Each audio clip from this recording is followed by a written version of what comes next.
So the three main takeaways from my talk this afternoon, I hope first would be how important it is to be in HR. There's never been a more exciting or important time in my view, and I think many people's view. We see all these contextual shifts. It's putting people right at the very heart of the business agenda and indeed the wider economic agenda as well. So that's the first. I think the second is that we need to think a little differently. We need to bring some different skills and capabilities and understanding, I think, to the profession of HR, ranging from all the analytics and things of that nature, so better understanding of the numbers. I think we're going to go deeper into the science of human behavior and organizational behavior, things like neuroscience and behavioral economics, themes like that. I think the third is then what do we do to HR itself as a function, and how do we shift the mindset? So I think we've got to shift the mindset of HR, which historically has often been very driven by things like efficiency, much more to ones of effectiveness and value.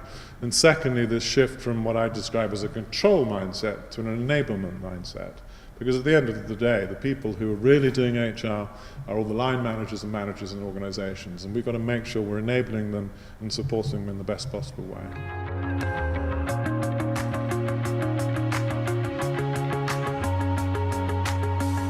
I think these points are all about the agenda for HR for the future. I think HR is in not a bad place, but we know we need to step up. And every business leader and all the surveys that you can see will tell you two things. One, that business leaders are much more attuned and can see these issues of people. But secondly, I think still remain frustrated in many examples or cases about whether HR is really in the place to help them understand these things strategically. And that's what we've got to do. And I think, as I said, I think there's lots of impetus and momentum growing, but I also very profoundly believe that we've got to invest more in ourselves as a profession. We've got to take ourselves in many ways more seriously as a profession and grow those kind of capabilities. And be prepared to experiment and try new things, because not everything we've done in the past has necessarily been focused on delivering value.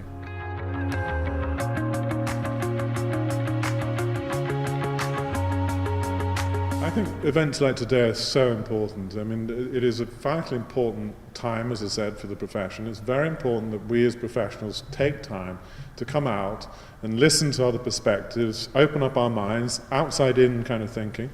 And I think today's event is a perfect example of that. It's a fantastic range of speakers. And so it's not just about hearing from the profession is the important point. It's about hearing from other perspectives that influence our profession and hopefully give us the confidence to make the kinds of changes that I've been describing.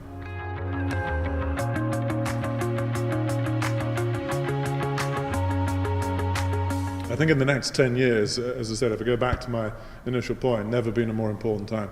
I think HR will be, if not the, certainly one of the top two most strategically important functions in any business. And I hear business leaders starting to use that kind of language. You know, if we recognize that the real essence of any organization really comes down to two things, either people or money. So, okay, we probably always need the money guys there, as it were, the finance and accounting groups.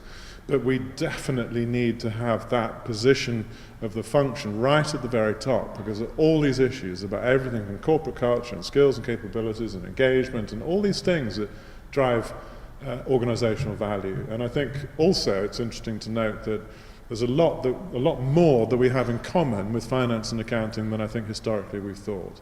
They need to understand these value drivers just as much as we do, because they have far too much in the accounting world that is so-called intangible, which is really about things like people and the kinds of things we're describing, and they have just as much interest and need to understand that as we do.